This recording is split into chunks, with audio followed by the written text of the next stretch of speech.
Tous les jours, dès 16h, Historiquement Vôtre vous raconte l'histoire sans se la raconter. Elle ne raconte pas d'histoire et surtout elle tient ses promesses.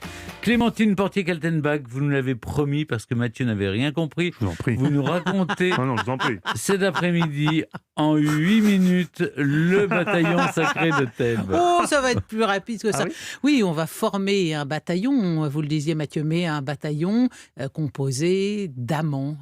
Parce que oui, c'est vous qui m'avez donné l'idée avec cette histoire de samouraï qui devait coucher avec un homme avant de devenir un samouraï. Voilà.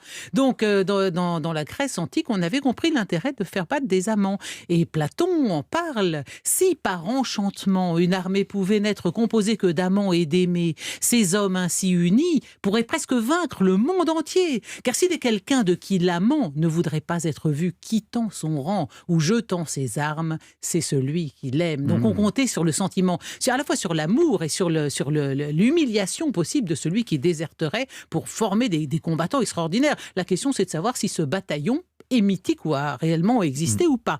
Plutarque le cite aussi. Alors, ce bataillon était un corps d'élite de 300 hommes, créé en 376 avant Jésus-Christ par Épaminondas et son ami d'enfance Pélopidas. Et il fut mené, le dit bataillon, par le général Gorgidas. Et oui, c'est comme ça en Grèce.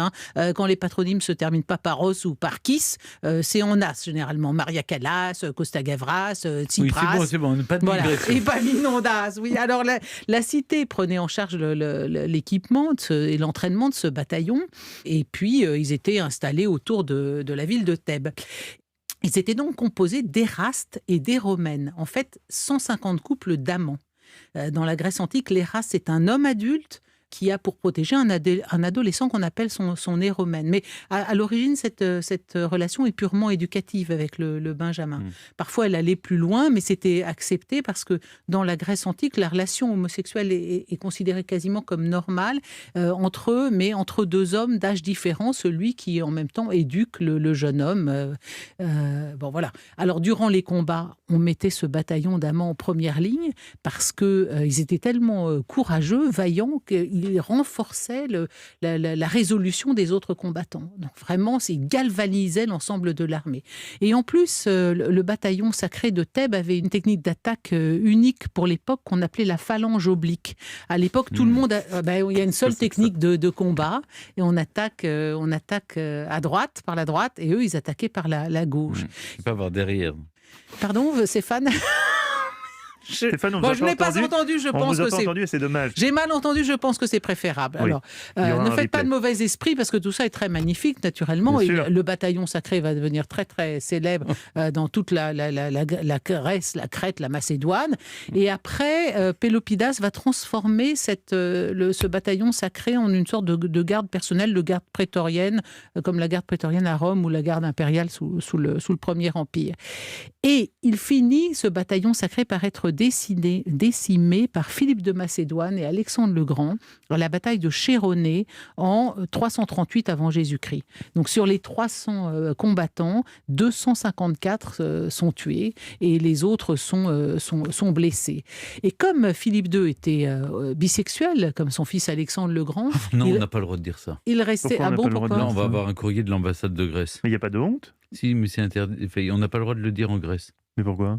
Ben, on n'est pas en Grèce ici. D'accord. Ah oui, c'est bon, d'accord. Bon, alors donc, comme Philippe II de Macédoine et son fils Alexandre étaient extrêmement tolérants et gay-friendly, et ben, réalisant qu'il avait détruit ce bataillon, écrit Plutarque, Philippe de Macédoine éclata en sanglots et déclara « Si quelqu'un pense que ces hommes avaient commis quelque chose de honteux, qu'ils meurent misérables. » Et donc, tous ces soldats ont été enterrés plusieurs jours après la bataille dans une sépulture collective surmontée d'un monumental lion en pierre qu'on a découvert en 1818. Donc, vous voyez, il y a une tombe magnifique à Chéronée en hommage à cette bataille. Est-ce que le bataillon sacré pour autant existait ou pas, malgré le fait que plusieurs auteurs en parlent, ça reste un mystère. Ce qui est vrai, c'est que cette idée de faire combattre des hommes ou des amants ou d'avoir un corps d'élite, elle a été reprise très souvent à Carthage. Là, c'était les garçons les plus riches de la ville. En Grèce, en 1821, c'était un corps d'élite formé de 500 étudiants grecs et étrangers. En en Angleterre en 1895. Alors là, c'est pas des combattants, mais c'est une société secrète homosexuelle qu'on appelait l'ordre de Chéronée ou de Chéronée ou de Chéronée en hommage et en souvenir à ce bataillon sacré de Thèbes. Et pendant la dernière guerre mondiale, il y a eu un bataillon sacré qui s'est de 200 hommes, rattaché aux forces grecques libres, qui s'est placé sous les ordres du général Leclerc. Et ce bataillon est à l'origine des forces spéciales grecques actuelles. Voilà. Donc, que dire en conclusion? Peut-être citer Blaise de Montluc, qui était... Oui, c'est ce que j'aurais fait aussi. Je pensais que ça allait vous venir aussi, qui était un homme de la Renaissance. C'est pas une contrepétrie.